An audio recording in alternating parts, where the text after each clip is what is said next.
Bonjour, je m'appelle Omar Siam. Je vous présente aujourd'hui les universités en Grande-Bretagne. Comme vous le savez, la Grande-Bretagne est divisée en 4 pays: l'Angleterre, l'Écosse, les pays de Galles et l'Irlande du Nord. En Grande-Bretagne, on trouve deux types d'universités. Le premier, c'est appelé Russell Group. C'est un groupe composé de 24 universités qui ont un objectif commun, c'est la recherche et la réussite académique. Le taux d'acceptation, c'est 16% pour ce groupe, qui a augmenté après le Brexit. Le deuxième type, c'est l'université moderne. Il y a deux types d'universités modernes, les 1950 et les 1992. Leur objectif, c'est d'apprendre aux élèves d'être plus pratiques. La Grande-Bretagne, elle offre deux années supplémentaires. La première, c'est Foundation Year en anglais. C'est comme une année préparatoire au début du programme pour les élèves qui ne sont pas 100% prêts pour ce programme. Et la deuxième, c'est une année de stage qu'ils appellent une sandwich year. C'est les élèves qui veulent étudier du business ou de l'économie, ils font les 2 premières années, puis une année industrielle. Ils ne payent pas les frais de la scolarité, mais les frais du logement. Et c'est l'université qui communique avec les entreprises. Puis ils reviennent pour faire leur 3e année. Les 3 pays, Angleterre, Pays de Galles et Irlande du Nord, ces 3 pays, ils font le business ou l'économie dans 3 ans. Mais l'Écosse, c'est dans 4 ans. Dans le monde, il y a 24 000 universités écoles de business, dont 20 000 sont affiliées avec l'accréditation professionnelle AMBA et 980 avec ces deux professions d'accréditation, et seulement 88 avec les 3. Dont 25 sont situés en Grande-Bretagne, dont il y a 3 universités d'exemple pour les élèves. Et pour les budgets, les frais de scolarité pour les Russell Group, c'est entre 20 000 et 29 000. Pour les 1950, entre 15 500 et 19 000. Et pour les 1992, c'est entre 11 000 et 15 000.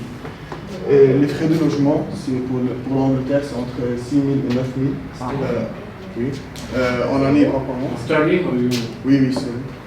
Et pour les pays de Galles, c'est entre 4 200 et 5 700. Irlande du Nord, 3 800 et 5 500. Écosse, 5 500 et 6 700.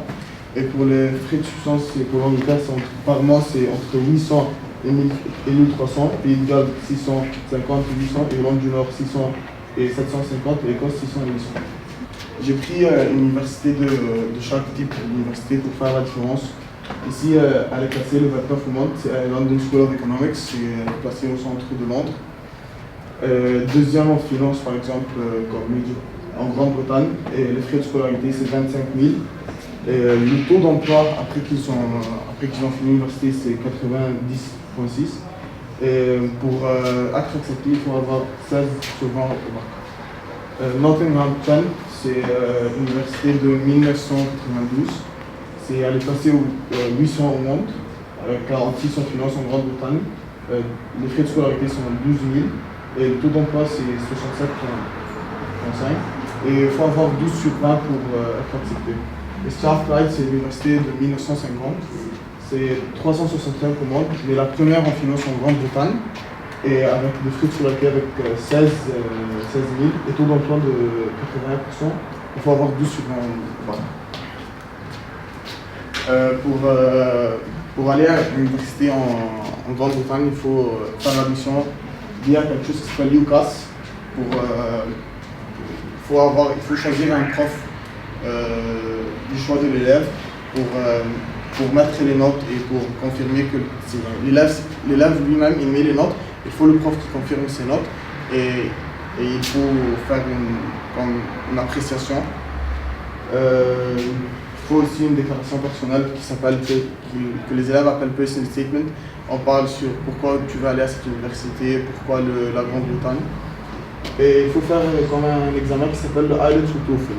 C'est pour tester la qualité de l'anglais que l'élève a pour qu'il soit accepté. Il faut avoir un minimum de 6,5. C'est environ pour les universités 6,5 sur 9. Le contrôle il est composé de 4 preuves et les gens ils appellent speaking, writing, listening et reading. Il faut avoir au moins 5,5 sur 9 dans une des épreuves. Merci.